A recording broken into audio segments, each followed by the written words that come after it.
বাজ পাখিকে পক্ষীরাজ বলা হয়। বাজের আয়ু হলো মোটামুটি 70 বছর। এবার 40 বছর হতে হতেই ওদের পালক লম্বা এবং ভঙ্গুর হয়ে যেতে থাকে, ঠোঁট বেঁকে যায়, ডানা ভারী হয়ে যায়, অর্থাৎ আগের মতো উড়তে পারে না, সেই শক্তি থাকে না। এবার সেই বাজ কি করবে?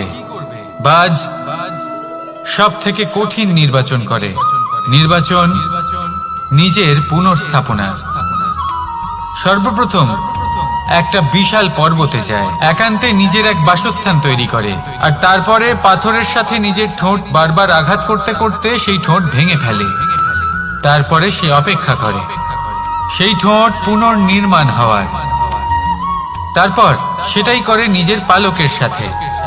তারপরে নিজের ডানা থেকে এক এক করে ভারী পালকগুলো ছিঁড়ে ফেলে দেয়। আর তারপর 150 দিনের এই যন্ত্রণা সহ্য করার পরে ও ফিরে পায় নিজের ওড়বার অনন্য ক্ষমতা, সেই শক্তি। আর তারপরে ও জীবনের পরবর্তী 30 বছর বাঁচে। কি বুঝলেন আপনি?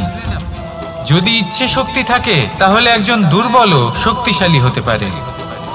আপনিও এটাই করুন, নিজের অতীতের যন্ত্রণার বোঝাগুলিকে ত্যাগ করুন আর কল্পনার খোলা আকাশে উন্মুক্ত হয়ে উড়ে বেড়ান। নিজের পুনর্স্থাপনা করুন, তবেই সর্বশ্রেষ্ঠ হতে পারবেন। আর মনে রাখবেন, এই ছোট ছোট পদক্ষেপই বড় বড় শিখরে পৌঁছে দিতে পারে।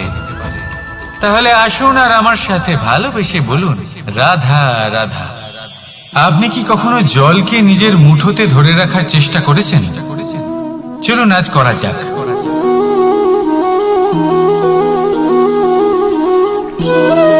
যদি আপনি নিজের মুঠো জোরে বন্ধ করেন, জল ধরে রাখতে পারবেন না। যদি আপনি তাকে এমনি বইতে দেন,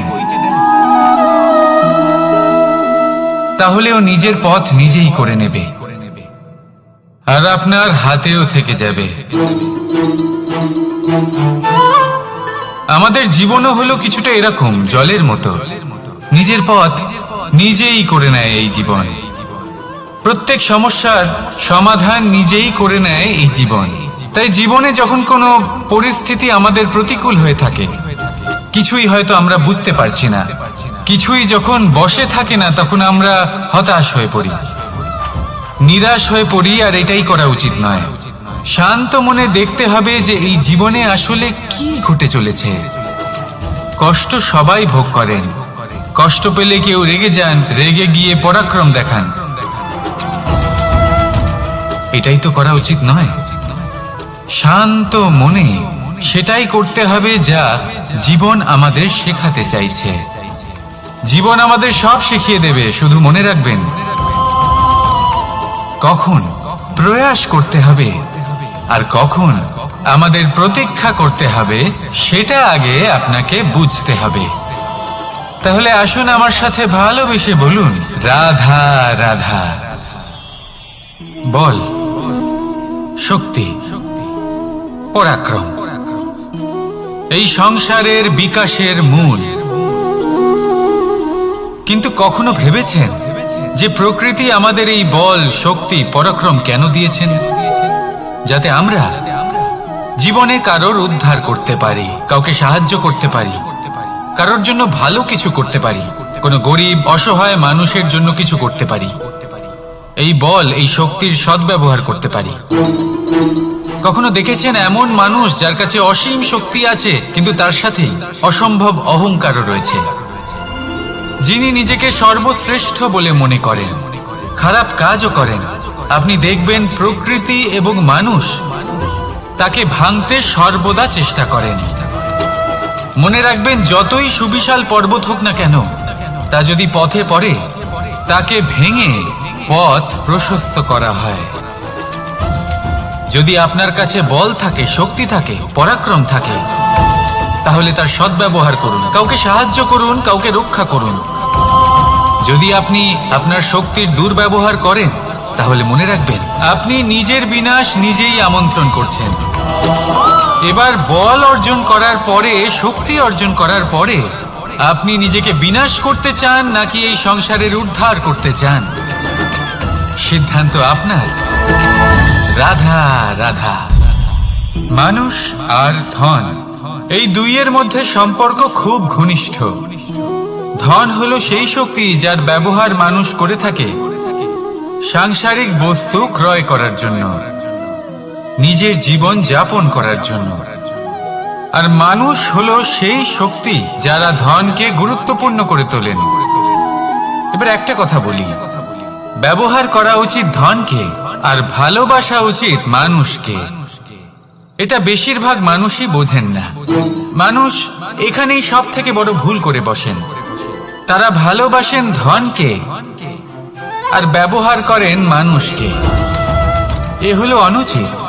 দেখুন, আপনি একটা সূচের দ্বারা যুদ্ধ করতে পারবেন না, আর কোনো তলোয়ার দ্বারা বস্ত্র সেলাই করতে পারবেন না, তাই না?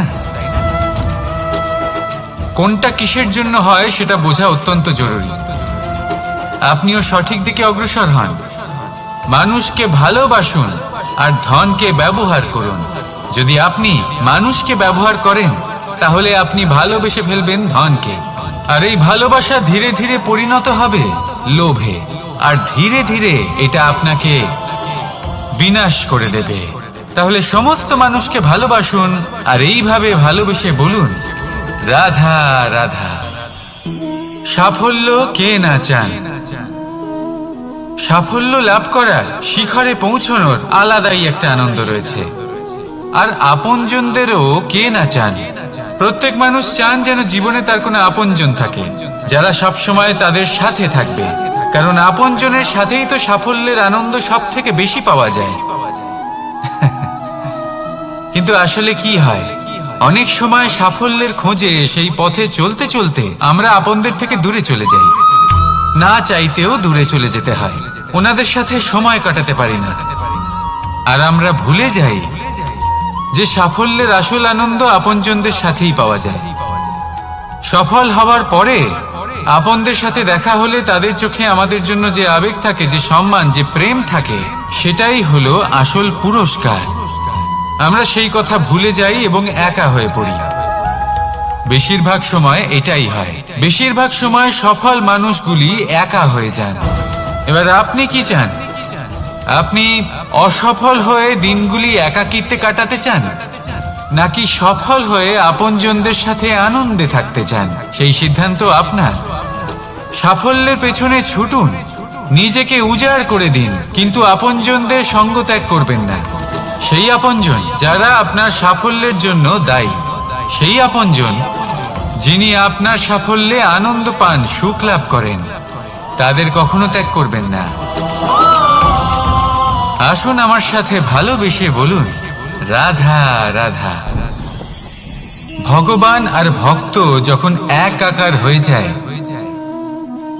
যখন ভক্ত তার ভগবানের প্রতি এবং নিজের জীবনের উদ্দেশ্যের প্রতি সম্পূর্ণরূপে সমর্পিত হয়, তখন জন্ম নেয় ভক্তি।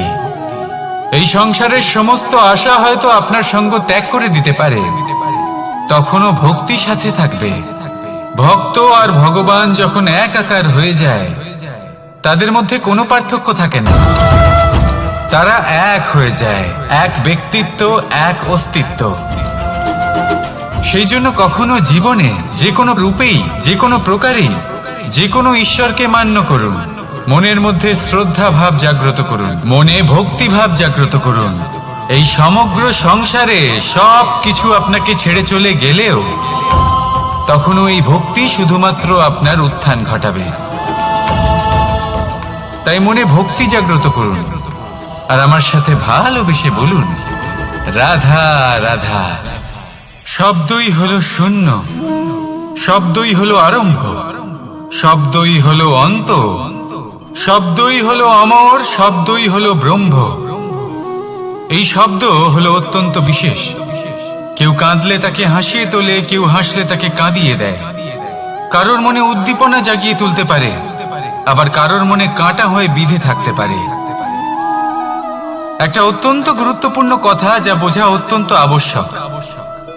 আপনার মন, আপনার হৃদয়ে যতই শুদ্ধ হোক না কেন, যতই পবিত্র হোক না কেন, আপনার দৃষ্টিভঙ্গি যতই স্পষ্ট হোক না কেন, যদি আপনার কথা পবিত্র না হয়, যদি আপনার শব্দ শুদ্ধ না হয়, তাহলে তা আপনাকে আপনার কর্মফল ভোগ করতে বাধ্য করবেই। একটা সহজ উদাহরণ দিই, আপনার জীবনে এমন কেউ অবশ্যই থাকবেন যাকে আপনি পছন্দ করেন না, যিনি হয়তো অধর্মী মানুষ, যিনি হয়তো দুর্বুদ্ধি সম্পন্ন মানুষ, কিন্তু তার জন্য অপশব্দ প্রয়োগ করলে তার মধ্যে কোনো পরিবর্তন আসবে না, তার মানসিকতা বদলাবে না, শুধু মনে প্রতিশোধ স্পৃহা জেগে উঠবে, মনে হিংসা জাগবে, আর কিচ্ছু না। সেই জন্য নিজের শব্দকে নিয়ন্ত্রণ করুন, নিজের কথা সংযত করুন। শ্রেষ্ঠ থেকে শ্রেষ্ঠতর মানুষকেও সাবধানী হতে হয়, কারণ যদি এই শব্দের প্রয়োগ সঠিক না হয়, তাহলে আজীবন মানুষকে নির্বাক হয়ে থাকতে হতে পারে। তাহলে নিজের শব্দ নিয়ন্ত্রিত রাখুন, নিজের কথাকে শুভ করুন, এতে প্রেমবোধ জাগিয়ে তুলুন, আর সেই প্রেমবোধ নিয়েই বলুন রাধা রাধা। বরদান এবং অভিশাপ, এই দুই হলো একই মুদ্রার দুটি পিঠ। এই বরদান আমরা অনেক কারণে পেতে পারি, কখনো নিজের পরিশ্রমের কারণে, কখনো নিজের তপস্যার কারণে, কখনো আমাদের পূর্বপুরুষদের কর্ম ও তপস্যার কারণে। কিন্তু এই বরদান কতক্ষণ বরদান থাকবে তা আমরা নিশ্চিত করতে পারি না, তা সুনিশ্চিত করে শুধুমাত্র আমাদের কর্ম। যদি আপনাকে উদাহরণ দিই, আপনি রেশমের কীট দেখেছেন? ও বরদান পেয়েছে যে ও নিজের সুরক্ষার জন্য খোলস বানাতে পারে। এবারও তাতে এত মত্ত হয়ে যায় যে এমন এক আবরণ বানিয়ে ফেলে যাতে সে নিজেই আবদ্ধ হয়ে চাপা পড়ে মরে যায়। এটার তাৎপর্য কি? তাৎপর্য খুবই সরল। গর্ব করা খুবই ভালো, কিন্তু অহংকার করা কখনোই উচিত নয়। যদি অহংকার মনের মধ্যে প্রবেশ করে, তাহলে এই বরদান অভিশাপে পরিণত হতে সময় লাগে না। আর যদি কর্মশ্রেষ্ঠ হয়, তাহলে অভিশাপ বরদানে পরিণত হয়। তাহলে আসুন শ্রেষ্ঠ কর্ম করুন, আর আমার সাথে ভালোবেসে বলুন রাধা রাধা। সুখ, দুঃখ, মৃত্যু, মহামারী, এগুলো কখনো বলে আসে না, আবার জিজ্ঞাসা করেও আসে না। এমনই হয় দ্রুত ক্রীড়ার এই খেলায়। এক কারাগারের মতো, একটা মাকড়সার জালের মতো। যেমন একটা মাকড়সার জাল একটা পোকাকে নিজের দিকে আসতে আকর্ষিত করে নিজের চমকের দ্বারা, নিজের গঠন দ্বারা, সেরকমই দ্রুত ক্রীড়ার এই খেলা মানুষকে নিজের দিকে আসতে প্ররোচিত করে। শেষে গিয়ে মানুষ আটকা পড়ে। পার্থক্য শুধু এটাই, যখন এক পোকা এই জালে জড়িয়ে পড়ে তখন সে তার প্রাণ হারায়। মানুষ যখন এই দ্রুত ক্রীড়ায় আকর্ষিত হয়, সে নিজের মান, নিজের ধন সবকিছু হারায়, নিজের বিবেক হারিয়ে ফেলে।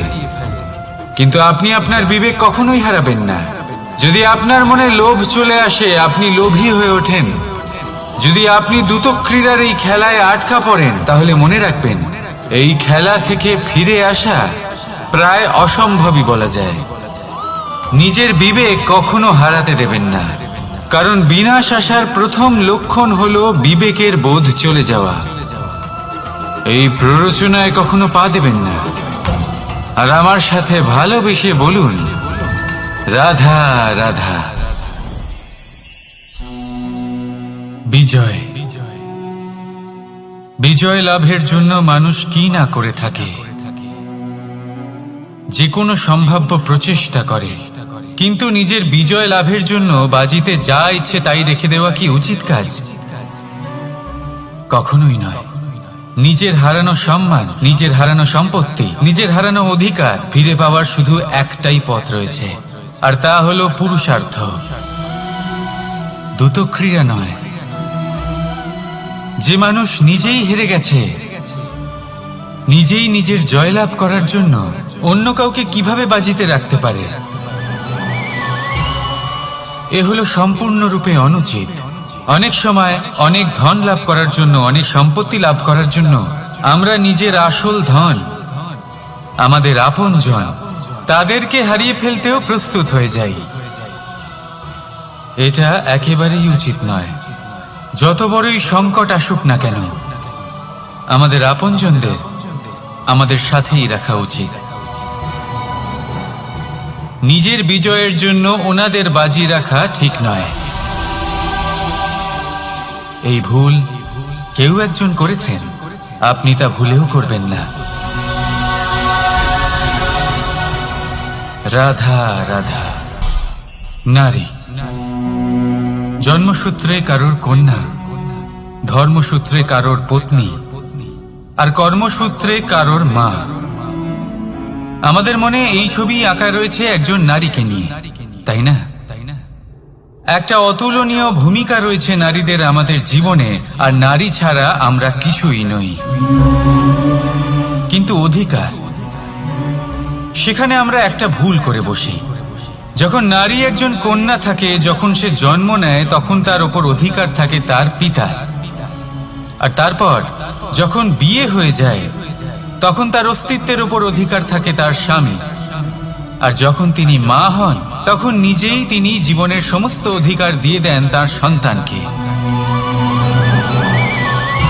কিন্তু আমরা কি কখনো এটা ভেবেছি এই জীবন হলো তার নিজের? যে নারী সবার কল্যাণ করছেন, তার জীবনের অধিকারও তার কাছেই থাকা উচিত, তাই না? তার নিজের জীবনের সিদ্ধান্ত সে নিজেই নিতে পারেন, নিজেই নিজের ভাগ্যের রচয়িতা হতে পারেন। আর এর জন্য আমাদের নিজেদের পাল্টাতে হবে, দৃষ্টিভঙ্গি পাল্টাতে হবে। কারণ এই ধারণা সেটা আজ বা কালকের ব্যাপার নয়, এটা ঘটে চলেছে বহু বছর ধরে, আর চলতেই থাকবে যদি আমরা এটা না বদলাই। আর এটা তখনই সম্ভব হবে যখন আমরা নিজেদের মধ্যে পরিবর্তন আনব। তাই আজকের পর থেকে, এই মুহূর্ত থেকে, কোনো নারীর ওপর অকারণ অধিকার স্থাপনের আগে সহস্রবার ভেবে দেখবেন। কারণ যখন নারী নিজের অধিকার কেড়ে নিতে বাধ্য হবেন, তখন শুধু এবং শুধুমাত্র বিনাশই ঘটবে। রাধা রাধা।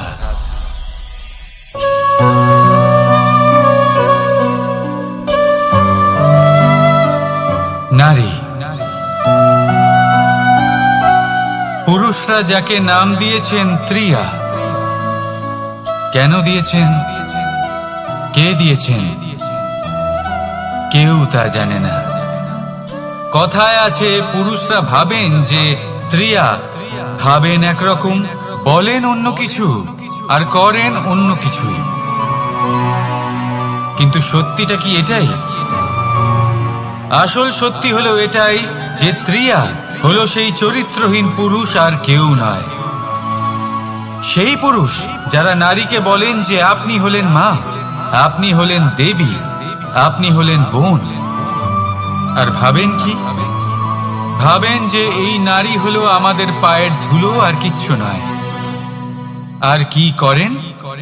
ওনাদের মাথায়, ওনাদের খোপায় মালা পরিয়ে দিয়ে ভাবেন যে ওনারা হলেন তাদের পায়ের ধুলোর সমান। একজন নারীর সম্মান ভঙ্গ করেন, তাদের দাসী মনে করেন।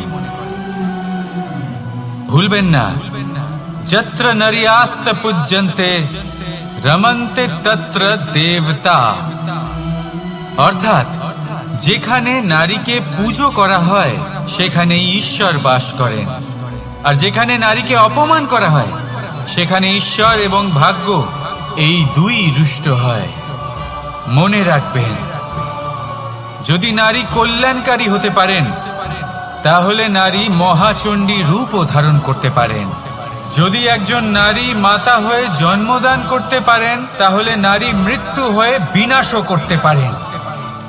যেখানে নারী অপমানিত হবেন, সেখানে মহান ভারতও মহাভারতের পথে অগ্রসর হতে পারে।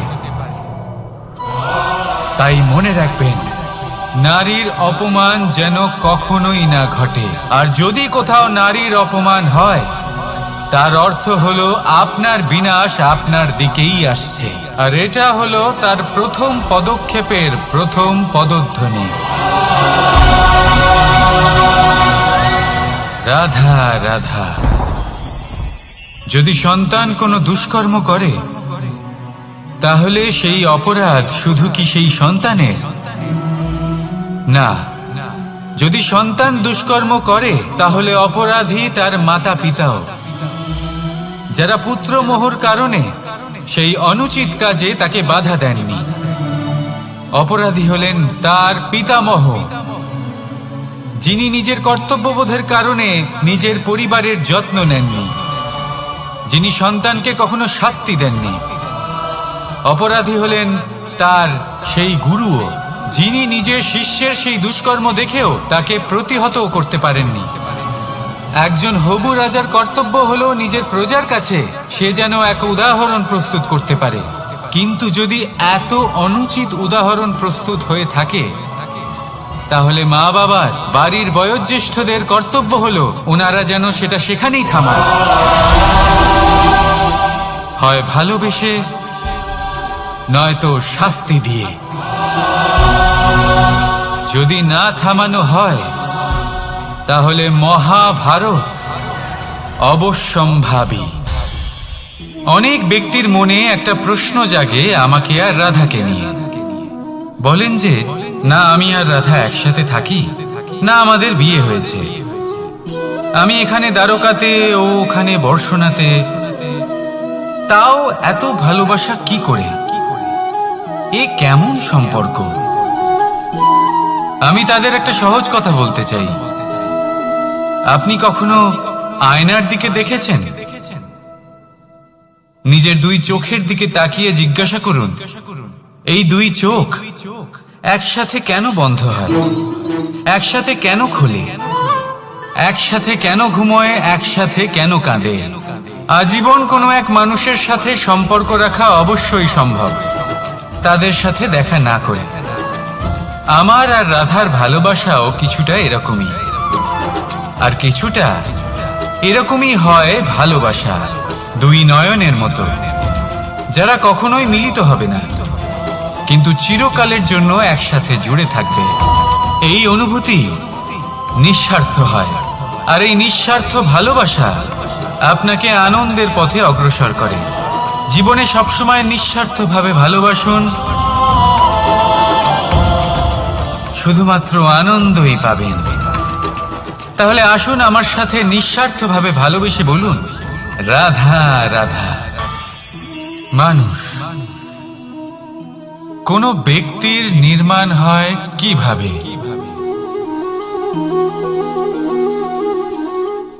কেউ বলবেন পঞ্চতত্ত্বের দ্বারা, কেউ বলবেন আত্মা, দেহ ও চেতনার দ্বারা, কেউ বলবেন ঈশ্বরের কৃপার দ্বারা, তো কেউ বলবেন এই প্রকৃতির পরীক্ষার দ্বারা। না, মানুষের নির্মাণ হয়ে থাকে বিশ্বাস দ্বারা। ব্যক্তি তখনই গড়ে ওঠেন যখন ব্যক্তিত্ব থাকে, ঠিক কিনা? আর ব্যক্তিত্ব তখনই হবে আর সেরকমই হবে যেরকম বিশ্বাস আপনি নিজের উপরে রাখবেন। যদি আপনি মনে করেন আপনি বিষের ন্যায় হবেন তাহলে আপনি বিষাক্তই হবেন। যদি আপনি এটা মনে করেন যে আপনি অমৃতের ন্যায় হবেন তাহলে আপনি অমরই হয়ে যাবেন। যদি আপনি নিজের উপরে বিশ্বাস রাখেন যে আপনি সংসারের সব থেকে উঁচু পর্বতের শিখরে পৌঁছতে পারবেন তাহলে আপনি অবশ্যই পৌঁছবেন। যদি আপনার এরকম মনে হয় যে আপনি এরকম কখনো করতে পারবেন না তাহলে এরকম কখনোই হবে না। ভেবে দেখবেন, বিশ্বাসের মধ্যেই বিশ্ব বাস করে থাকে, তো আপনার অস্তিত্ব কেন করবে না?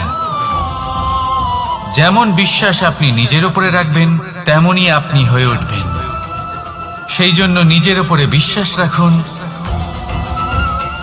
আর হ্যাঁ, ভালোবেসে বলুন রাধা রাধা। শত্রুতা, একজন মানুষ অন্য মানুষের সাথে শত্রুতা করে বসেন। দুজন ঘনিষ্ঠ বন্ধু, এমনও এক সময় আসতে পারে যখন এনারা একে অপরের শত্রু হয়ে ওঠেন। এর অনেকগুলো কারণ হতে পারে, কিন্তু মূল কারণ হলো আলোচনা। আগে হ্যাঁ, আপনি যদি কারোর বিষয়ে আলোচনা করেন তাহলে সে আপনার শত্রু হয়ে যেতে পারে। এবার মনে একটা প্রশ্ন আসতে পারে যে এটা কিভাবে সম্ভব হতে পারে? আলোচনা এটা তো অত্যন্ত জরুরি। যদি আমি নিজের বন্ধুর খারাপ কাজের বিষয়ে আলোচনাই না করি তাহলে সে শুধরবে কি করে? এ কথা সত্যি যে আলোচনা আবশ্যক, কিন্তু তার থেকেও বেশি গুরুত্বপূর্ণ এবং আবশ্যক হলো আপনার এই সিদ্ধান্ত এটাই যে আপনার এই আলোচনা কোন স্থানে করবেন। যদি এটা সবার সামনে করবেন ভাবেন, তাহলে তা অপমানও হয়ে যেতে পারে। যদি এটা আলাদাভাবে করেন তাহলে তা পরামর্শ হয়ে যায়। অপমান কেউ স্বীকার করতে পারেন না, কিন্তু পরামর্শ সকলের ভালো লাগে। তাহলে যদি আপন কারোর জন্য ভালো কিছু চান, কাউকে শুধরে দিতে চান, আর আপনার মনে হয় আলোচনা আবশ্যক, তাহলে সর্বপ্রথম সময়, পরিস্থিতি আর স্থানের কথা মনে রাখবেন, নয়তো এই আলোচনা আপনাকে খুব ভোগাতে পারে। তাহলে আসুন আমার সাথে ভালোবেসে বলুন, রাধা রাধা। আপনার জীবনেও কি সমস্যা রয়েছে? অবশ্যই থাকবে। প্রত্যেকের জীবনেই সমস্যা থাকে। প্রত্যেক মানুষ জিজ্ঞাসাও করেন যে এই সমস্যা আসলে কি আর কেন আসে জীবনে। আপনাকে একটা কথা বলে দিই যে সমস্যা আসলে সেটা নয় যা আপনার পথে বাধা সৃষ্টি করে, বরং সমস্যা হলো সেটাই যেটা আপনি তখন দেখতে পান যখন আপনার একাগ্রতা আপনার পথ থেকে, আপনার লক্ষ্য থেকে সরে যেতে থাকে। আর এই সমস্যাগুলি দূর করার জন্য, এর সমাধান করার জন্য একটাই পথ আছে, নিজের সমস্ত ভাবনা আরো একবার একাগ্র করুন নিজের পথের দিকে, নিজের লক্ষ্যের দিকে। আপনার সমস্ত ভাবনা যদি কেন্দ্রীভূত হয় নিজের লক্ষ্যে, তাহলে এই সমস্যা দূরে থাকবে। যদি এরকম না হয়, যদি আপনার মন একটু অন্যদিকে চলে যায়, তাহলে এই সমস্ত সমস্যা আবার সামনে চলে আসে আর বাড়তেও থাকে। দেখুন, যেখানে আপনার লক্ষ্য রয়েছে, বাণ যদি সেখানেই চালাতে হয়, তাহলে দৃষ্টি তো সেদিকেই রাখতে হবে। তবেই তো আপনি সেই লক্ষ্য ভেদ করতে পারবেন। সেই জন্য মনে রাখবেন, সর্বদা লক্ষ্য রাখবেন নিজের পথে, সেই পথেই সামনে এগোতে থাকুন নিজের লক্ষ্যের দিকে। আপনি যত সামনে এগোতে থাকবেন এই সমস্যা তত পিছিয়ে যাবে। তাহলে আসুন আমার সাথে ভালোবেসে বলুন, রাধা রাধা। এই পাখিরা সত্যি খুব সুন্দর, আমার খুব ভালো লাগে। আপনি নিশ্চয়ই শুনে থাকবেন যে কিছু পাখির কাছে ডানা অবশ্যই থাকে, কিন্তু উড়তে পারে না। তারা চায় উঁচু আকাশে উড়ে বেড়াতে এবং মেঘেদের সাথে কথা বলতে, করতেই পারে না। এবার এই সংসারেও পাওয়া যায় ঘুড়িও।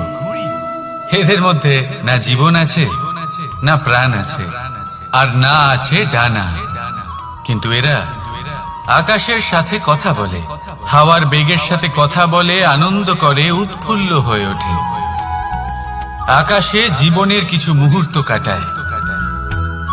তার কারণ কি হতে পারে? কারণ হলো সুতো। এই সুতো যদি সঠিক হাতে থাকে, তাহলে এই কাগজের তৈরি ঘুড়িও আকাশের উচ্চতায় উড়ে বেড়াতে পারে। এবার এই সুতো আসলে কি? এই সুতো হলো আসলে ভালোবাসা। এই সুতো হলো আসলে বিশ্বাসের। আর এটা আপনি দিয়ে থাকেন তাদের হাতে যাদের আপনি বিশ্বাস করেন, যাদের আপনি নিজের সর্বস্ব দিয়ে দেন। ভেবে দেখুন, এই ভালোবাসা আর বিশ্বাসের সুতো আপনি যদি সঠিক মানুষের হাতে দিয়ে দেন, তাহলে আপনি অনেক উচ্চতায় উঠতে পারবেন, আকাশের উচ্চতায় উড়ে বেড়াতে পারবেন, মেঘের সাথে কথা বলতে পারবেন, পাখিদের মতো উঠতে পারবেন, যা ইচ্ছে তাই করতে পারবেন। শুধু এই মানুষ সঠিক হতে হবে, এমন একজন মানুষ যার মনে আপনার জন্য ভালোবাসা রয়েছে, এমন এক মানুষ যার মনে কোনো স্বার্থ নেই, যিনি পরোপকারী, এমন একজন ব্যক্তি যিনি আপনার অস্তিত্বকে বাইরে নিয়ে আসতে পারবেন, তাকে উজ্জ্বল করে তুলবেন। তাহলে ভালোবাসুন, আনন্দ করতে থাকুন, আর এই আনন্দ সহকারে বলুন, রাধা রাধা। আমরা সকলে এমন ব্যক্তির সাথে থাকতে চাই যারা খুব মিষ্টি কথা বলেন, যাদের ব্যবহার আমাদের ভালো লাগে, যারা দেখতে সুন্দর হন, যাদের আমরা পছন্দ করি। আর সব সময় এমন ব্যক্তির থেকে দূরে থাকতে চেষ্টা করি যাদেরকে আমরা পছন্দ করি না, যাদের কথা আমাদের খারাপ লাগে, যাদের কথা একটু কঠোর হয়। আমরা সব সময় চেষ্টা করি এদের থেকে দূরে থাকার, ঠিক কিনা? কিন্তু যদি বাস্তবটা দেখি, তাহলে এই কঠোরতা জীবনে শান্তির প্রলেপ দেয়। ওষুধও একটু কড়াই হয়, কিন্তু এ কি করে? আমাদের সুস্থ করে তোলে। ঠিক সেইভাবেই ভালোবাসার এই অধ্যায় একটু কঠিন, একটু কড়াও মনে হতে পারে, কিন্তু এর ফল সবসময় আপনাদের স্বাস্থ্যের পক্ষে ভালোই হয়। সেই জন্য যদি কেউ আপনার নিন্দে করে, আপনাকে কড়া কথা শোনায়, আপনার ব্যাপারে আলোচনা করে, তার মানে এটা নয় যে সে আপনার শত্রু।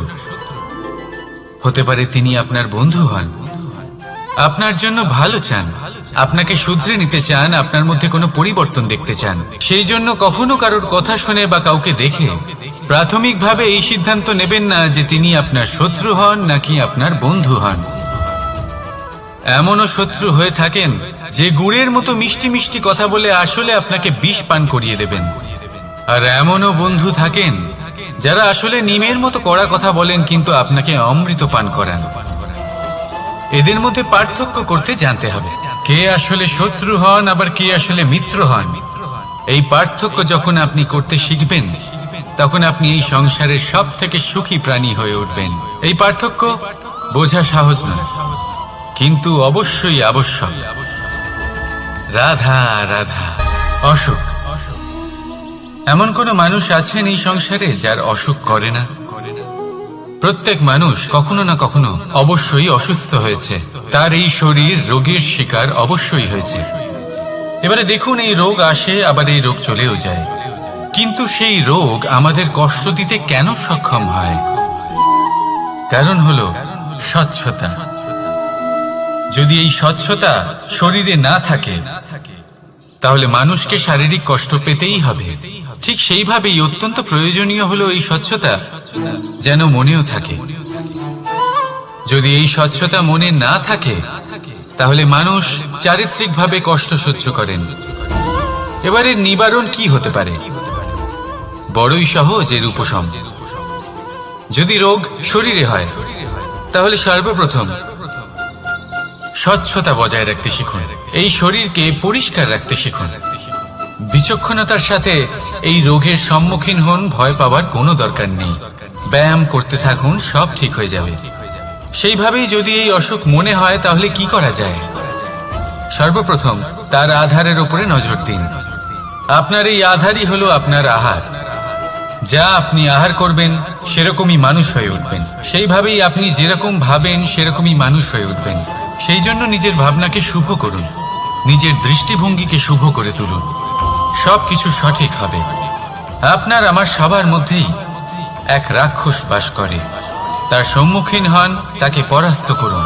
তাহলে এই রোগ সে শরীরেই হোক বা মনের মধ্যে, যদি সঠিক সময় তাকে আটকানো না যায়, তাহলে যে কোনো সময় তা মহামারীর রূপ ধারণ করবে। সেই জন্য সাবধানে থাকুন, সুস্থ থাকুন। তাহলে আসুন আমার সাথে ভালোবেসে বলুন, রাধা রাধা।